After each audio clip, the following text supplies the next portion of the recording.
I'm only doing it because it is who I am. That's how I played the game.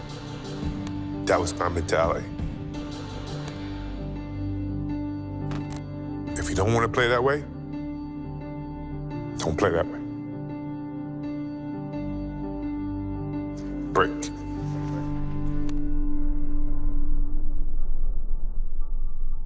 Pressured by Dennis Johnson. Michael on the drive, in from the right. Hesitation move through the hoop to the right. Scoop shot, good on the reverse. Michael! Yeah, whistle blown, game on, step to the court. Dripping in the gear, fresh kicks, full support. Clock ticking down, crowd hyped in the stands. Jordan with the drive and the reverse. Michael Jordan. This is a great move by Michael Jordan. Great reverse underneath the basket. Great suspension. Feel the energy rise. Sweat on the brow. Great touch. Fire in the eyes. Started up. Started up. Now watch as Michael Jordan comes at the bottom of your screen here. Push up the tempo, fast break on the run. Crossover, the step back, shoot son. Dribble with precision, dance on the baseline, switch through the hoop, get that game winning shine. Pass it off, team flow, synergy tight. Defense pushing pressure, hold it down all night. Strategy and skill, war on the hardwood, victory in sight. Knocking on the door, started up. Michael Jordan has won it for Every Chicago. drive, every play, giving up all, started up. Feel the energy rise. Michael Jordan hits the basket at the buzzer. Fire in the eyes, started up. Russell and Lenny Wilkins leads the floor. And for the second time today, the visiting team has won the What makes a legend? What determines eternal greatness? Is it the numbers, the highlights, the amount of championships, or something more? Something we can't quite put our finger on. Today's scouts, analysts, and NBA fanatics all do their best to find the next replica of Michael Jordan. And to date, no other player has been as successful, statistically on the court, culturally respected, and as well known in the world of sports as MJ. It's time to decode the algorithm of number 23, His Airness, Michael Jeffrey Jordan.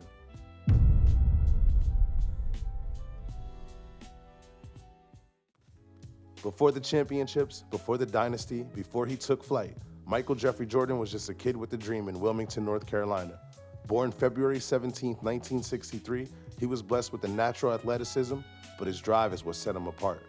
When he was cut from his high school varsity team as a sophomore, Jordan didn't break, he soared. He turned that rejection into the fuel that would power a revolution.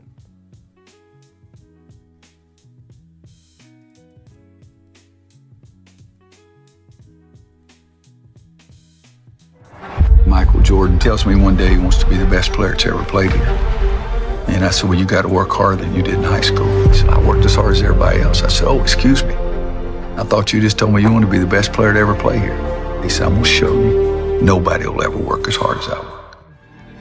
Carolina has won the 1982 NCAA championship. It awakened a person inside of me to excel, to compete, to excel, to be one of the best, or be the best.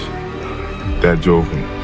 And I guess with that shot, it kind of ignited a fire inside of me that nothing was going to stop. Just always just, trying to test you. So that was his attitude. I knew he was going to be an all-star, but I didn't know he was going to be what he turned out to be, arguably the best that ever played the game. My 3 years in North Carolina was very dear to me. I think that without those 3 years, I couldn't develop into the player and the person that I am becoming.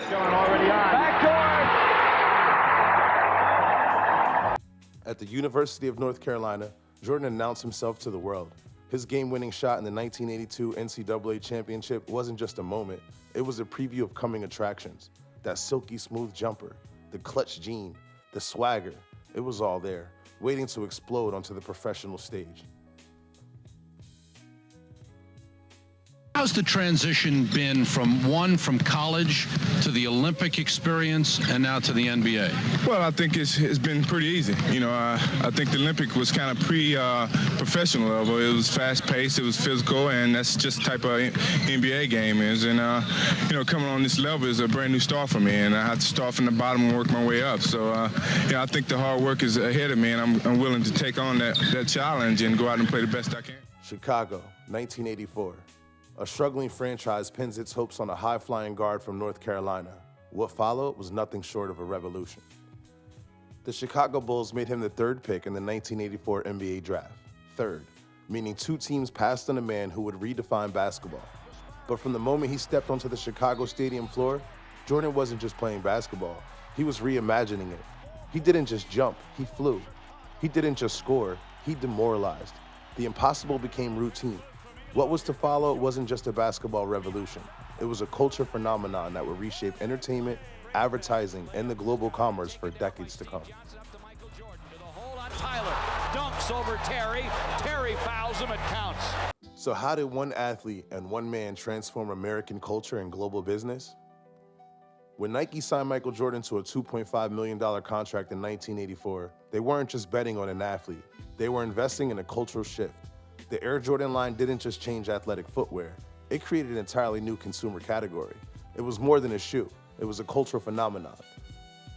Marketing geniuses, coupled with his unparalleled play, transformed his signature shoe into a status symbol and a coveted item. The shoe, the commercials, it was all part of a bigger picture, a new way of selling athletic products. On September 15th, Nike created a revolutionary new basketball shoe. On October 18th, the NBA threw them out of the game. Fortunately, the NBA can't stop you from wearing them. Air Jordans from Nike. The first Air Jordans were banned from the NBA for violating uniform rules, transformed the penalty into a profit, because every time Jordan wore them, paying the $5,000 fine per game, he wasn't just defying authority, he was creating mystique. This rebellion against convention sparked something unprecedented, a sneaker culture. Suddenly, athletic shoes weren't just functional equipment and used for the gym, they were status symbols, collectibles, and cultural artifacts. Jordan made sneakers a language of urban culture, a marker of the identity that transcended the sport. Today, the sneakers resale market alone is valued at over $6 billion annually, a direct legacy of the Jordan effect. Before Jordan, athletes sold products through traditional, straightforward endorsements. Jordan and his creative team at Nike, led by Tinker Hatfield and marketed by David Falk, created a new paradigm: be like Mike. It wasn't just a slogan, it was an aspiration that connected with people on a deeper level. The campaigns weren't selling shoes or sports drinks, they were selling possibility. Jordan's impact on advertising went beyond these products. He showed that athletes could be global brands unto themselves. His carefully crafted image, competitive yet accessible, intense yet marketable, created the template for a modern athlete branding today. From LeBron James to Cristiano Ronaldo, today's sports marketing empires all follow the Jordan blueprint. What truly set Jordan apart was his ability to transcend demographics. He was equally at home on inner-city basketball courts than he was in corporate boardrooms. His appeal crossed racial, geographical, and socioeconomic lines. In an era of racial tension, Jordan was a unifying figure, though not without controversy over his relative silence on political issues. The release of Space Jam in 1996 marked another watershed moment. More than a movie, it was a cultural touchstone that merged sports, entertainment, and merchandising in unprecedented ways. The film grossed over $230 million worldwide and created a merchandising empire that continued long after its release. Jordan's influence on business extends far beyond his playing days. Jordan Brand, a subsidiary of Nike, generates over $5 billion in annual revenue. His ownership of the Charlotte Hornets made him the first former NBA player to become a majority owner of the NBA team and the first African-American majority owner in the league. But perhaps what's more significant is how Jordan changed the way athletes approach business. His model of equity over endorsement, ownership over partnership, revolutionized athlete entrepreneurship. Today's athletes don't just endorse products, they build businesses, invest in startups, and create their own brands. This is all following the path that Jordan blazed. The Jordan effect rippled far beyond the American shores. He became basketball's global ambassador, helping spark the sport's international growth. The NBA's expansion into international markets in the 1990s rode largely on his appeal.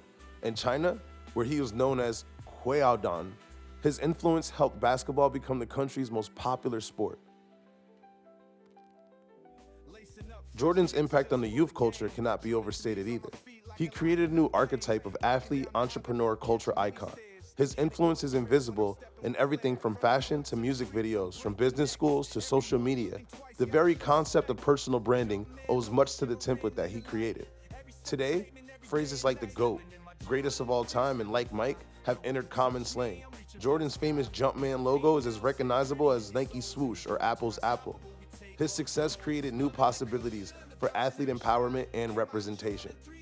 The Jordan effect demonstrates how one athlete's influence can extend far beyond their sport. He didn't just change basketball, he changed how we think about athletic achievement, personal branding, and cultural influence. In doing so, he created a template for modern celebrities that combine athlete excellence, commercial success, and cultural impact.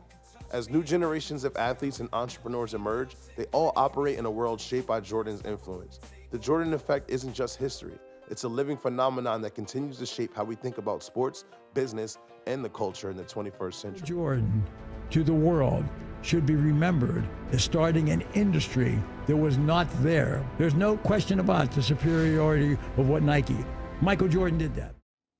So let's shift a little here. Michael Jordan's relationship with social activism presents one of the most debated aspects of his legacy. His famous quote, "Republicans buy sneakers too," whether accurately attributed or not, became emblematic of a particular area in athlete-celebrity relations. But to understand Jordan's impact on modern athlete activism, we must examine both the context of his era and its evolution. During the 1990s, Jordan operated in a corporate environment that prioritized broad marketability over social stances. His apparent neutrality on social issues wasn't unique, it was a prevailing model for athlete celebrities. Corporate sponsors valued athletes who wouldn't alienate any demographic, and Jordan perfected this approach. Ironically, Jordan's massive success and cultural influence helped create the platform that today's activist athletes use. By demonstrating athletes' powers to shape public opinion and move markets, he inadvertently laid the groundwork for figures like LeBron James, Colin Kaepernick, and Naomi Osaka to leverage their platforms for social causes. Today's athlete activism exists in dialogue with Jordan's era. Modern athletes have explicitly positioned themselves in opposition to Jordan's corporate-friendly neutrality. LeBron James' statement, "I can't just shut up and dribble," serves as a direct response to Jordan's model. Yet these athletes benefit from the commercial foundation Jordan built, allowing them to risk corporate relationships in service of social causes. In recent years, Jordan himself has evolved. His $100 million commitment to racial justice organizations and the statement following George Floyd's death marked a significant shift. This evolution demonstrates how athlete activism has come full circle, with even Jordan adapting to the new expectations of social engagement. The 1992 Dream Team marked a watershed moment in basketball's globalization. Jordan was the centerpiece of this unprecedented collection of talent, and their Barcelona Olympics appearance became a global showcase. The Dream Team didn't just win games. They conducted basketball clinics and created lasting connections with international players. Great pass from Bird to the mailman, too, and the foul. Bird, step back, heat check. Not there, that's okay. Jordan's clean. Well, he's looked pretty good here this afternoon. He feels much better. He told Quinn Buckner prior to the game this is the best he's felt in a while. Stockton, the no-look to Magic. Jordan's influence in Asia, particularly in China, transformed basketball from a niche sport to a cultural phenomenon. Number 23 became a symbol of excellence, recognized from Chicago to Shanghai. He didn't just sell shoes, he built an empire. He didn't just win games, he inspired generations. And he was no poster boy, just the face of a growing league. All of MJ's success secured television ratings for the Bulls games reaching over 300 million viewers in China, the establishment of NBA offices in Hong Kong and Beijing. You can also credit MJ for the explosion of basketball courts construction in Chinese cities and the emergence of the Chinese Basketball Association, the CBA, in 1995. Jordan's influence on Euro basketball manifested a little differently, with increased participation in youth basketball programs, enhanced visibility of European leagues, a growing pipeline of European players to the NBA. Jordan's success created a template for international players to follow, like Drazen Petrovic and Toni Kukoc, and he showed that international players could succeed on the NBA level. He also made scouts all over the world create a global scouting system looking for the, quote, next Michael Jordan, all while establishing basketball as a path to global stardom. The global expansion had significant commercial implications for MJ, Chicago, Nike, and the NBA. Now the localized Jordan brand products were expanded all over different markets. The development of international basketball academies did more to promote the NBA. Growth of basketball-related tourism as people traveled far and wide to see Michael Jordan catch flight. And this was just in his time, in MJ's prime. I mean, we can look at the implications it left with us in today's global basketball landscape. Now, NBA rosters feature players from over 40 countries. Basketball is the second most popular global sport in the world after soccer. International players are now winning MVP awards. Global basketball development programs are growing and building everywhere. And a multi-billion-dollar international basketball economy is what we are left with. The synthesis of Jordan's impact on athlete activism and global basketball demonstrates how one athlete can transform not just a sport, but global culture.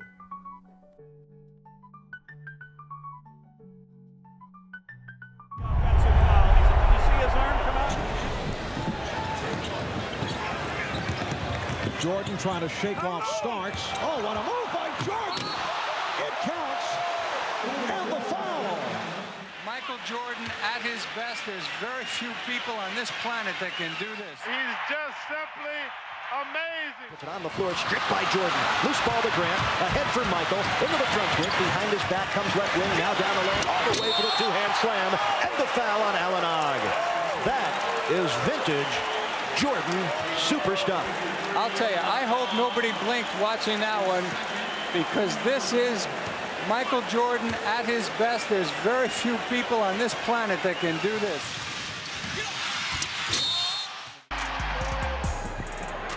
Jordan for three. Jordan for three. Yes. Here's Jordan for three. Yes. Did you see that look? Michael indicating he can't believe it. And just let us know that, hey, I'm feeling it, I'm feeling good. It's my game. Defense forced the fadeaway jumper. Don't foul. Jazz over the foul limit. We're down to 5. Jordan putting moves on Russell. We're down to 2. Now to 1. Here's Jordan. Yes! It is all over. The Chicago Bulls have won at the buzzer in game 1 of the best of 7 on the jump shot by Michael Jordan. The Bulls with an 84-82 victory in dramatic fashion over the Utah Jazz. Michael Jordan. The Chicago Bulls would soon become a powerhouse in the NBA, the contender and then the favorite around the league, all due to one man's dedication to excellence and greatness. But greatness has its price. The bad boy Pistons built a wall called the Jordan Rules. They knocked him down, but he got up. They knocked him down again, and he got up again. And when he finally broke through, he didn't just win, he dominated. 6 championships in 8 years, 2 three-peats, a legacy of excellence so profound it changed not just basketball, but sports itself. 6 championships, 2 three-peats, 1 constant, Michael Jordan. How you want your game to be sharp as MJ and Nathan on the court. Winning has a price. And leadership has a price. So I pulled people along when they didn't want to be pulled. I challenge people when they don't want to be challenged. Once you join the team, you live at a certain standard that I played the game. And I wasn't going to take any less. Now, that means I had to go in there and get in your ass a little bit, and I did that. You ask all my teammates, the one thing about Michael Jordan was he never asked me to do something that he didn't fucking do. I wanted to win, but I wanted them to win and be a part of that as well. Like, I don't have to do this. I'm only doing it because it is who I am. That's how I played the game. That was my mentality. If you don't want to play that way, don't play that way. Maybe I led you to believe it was easy when it wasn't. Maybe I made you think my highlights started at the free throw line and not in the gym.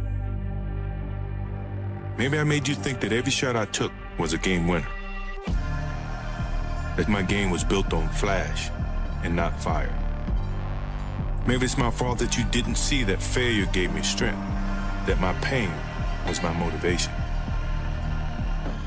Maybe I led you to believe that basketball was a God-given gift and not something I worked for. Every single day of my life, maybe I destroyed the game. Or maybe you're just making excuses.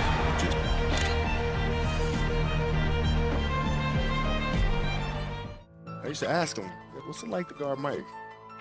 Mike? You mean Black Jesus? So the level of fear that he inspired in others was insane. His ability to take over games, his ability to want to have that last shot. Yes, and it counts. And demoralize you. Yes. And scare the living hell out of you. I believe that every night he stepped on the floor, he put on the cape. Michael Jordan is the best player ever. Charles Barkley is a great, great player. But Michael Jordan is in a class by himself, clearly superior to anybody else in the league.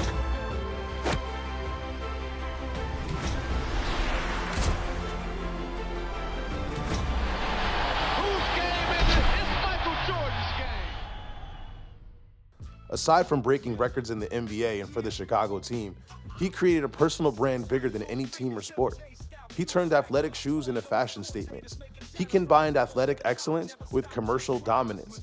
He established global marketing presence for individual athletes. He built the template, transforming an athlete into a culture icon. Being the first carried a premium that cannot be replicated. Every athlete who follows this path is, by definition, following rather than creating. And he had a determination and hard work ethic that rubbed off on his teammates and even made them better. So Jordan's mental makeup represented a perfect storm of traits that modern sports psychology struggles to explain even today. The pathological competitiveness without self-destruction, his ability to manufacture motivation from any slight, real or perceived. If someone made him mad on the court, he would actually get back at them. It was his own competitive nature. It was the perfect balance of individual excellence and his team's success. His capacity to perform under pressure while he was actively seeking the pressure at the same time. And he also held the charisma that intimidated opponents and charmed the public. And let's look at the cultural canvas. The late 80s and 90s provided a unique cultural landscape. Media was consolidated enough to create shared cultural moments. Social media didn't exist back then to oversaturate or fragment attention, so when you made buzz, you made buzz. There wasn't any misconceptions. Athletes weren't expected to be social commentators back then like they are now today, so a majority of MJ's talk was done on the court. Celebrity culture was a lot less cynical back then and more aspirational, and brand building was innovative rather than algorithmic like how it is now online. And Jordan didn't just succeed within existing business models, he created new ones. He transformed athlete endorsements into equity partnerships. He created the template for personal brand building, established new paradigms for sports fashion crossover, and pioneered the athlete entrepreneur model while developing new approaches to intellectual property in sports. He was just as good as a businessman as he was a baller, bringing me to that MJ standard of perfection, the technical perfection. Jordan's game represented a unique combination of fundamental excellence meeting artistic expression, power and finesse all within the perfect balance, defensive and offensive dominance, individual brilliance within team concepts, as well as a constant evolution and adaptation from the new era players and styles coming in every few years.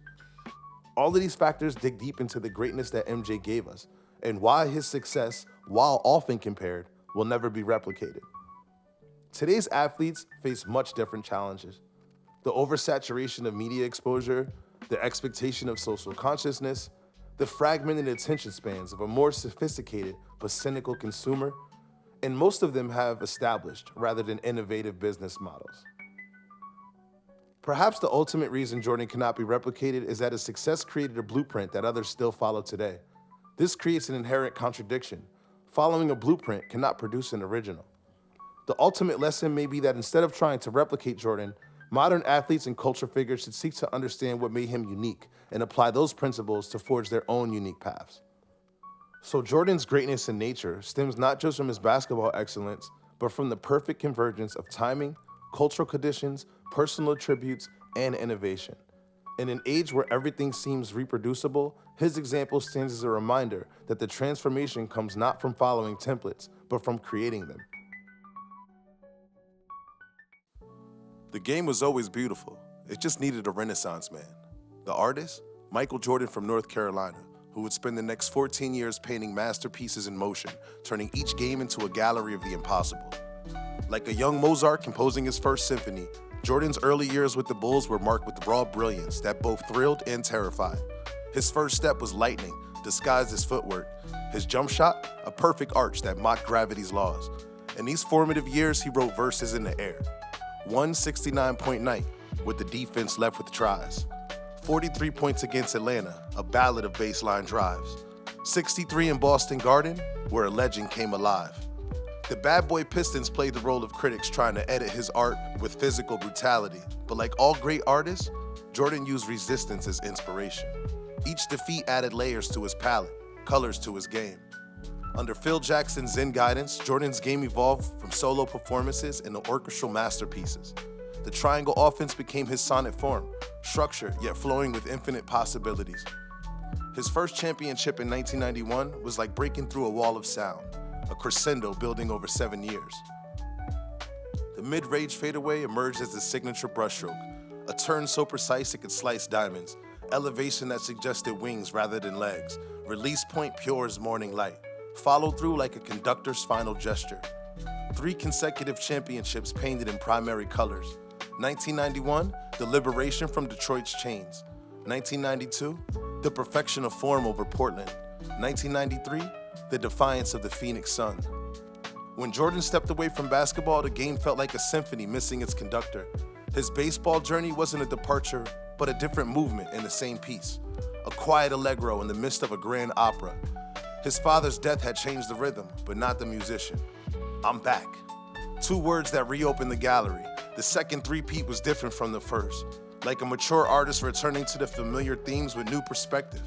A 72-win season, basketball's perfect pitch. The flu game, suffering transformed into the sublime. 1998, the last shot, a final brushstroke in Utah. Jordan's game was built on a foundation of perfect fundamentals, each basic movement refined into art. Triple threat position like a coiled spring. Defensive stance as solid as marble. Footwork precise as a classical verse. Within structure, Jordan found infinite variation. Switching hands midair against the Lakers, the baseline drives, the reverse layups that defied physics, those moments when even he seemed surprised by what was possible. He was the athletic Shakespeare. His game contained every literary device, metaphor, each move suggesting flight, rhythm, the consistent excellence of his scoring, climax, the ability to rise at every moment, tragedy, the defeats that fueled victory, comedy, the shrugs after 6 first-half threes. Jordan's technical excellence was his brushwork. In those 14 years, he didn't just play basketball. He reimagined what was possible on the court. He showed us that a sport at its highest level isn't just competition, it's art. It's poetry in motion, music without sound, dance without choreography, painting without canvas. The Jordan years weren't just a period in basketball history. They were a renaissance, a time when sport transcended its boundaries and became something more. In the end, what made Jordan's game beautiful wasn't just its effectiveness, but its ability to make the extraordinary look inevitable, the impossible look easy, and the mechanical look magical. And unfortunately, talent like that can't be repeated or decoded.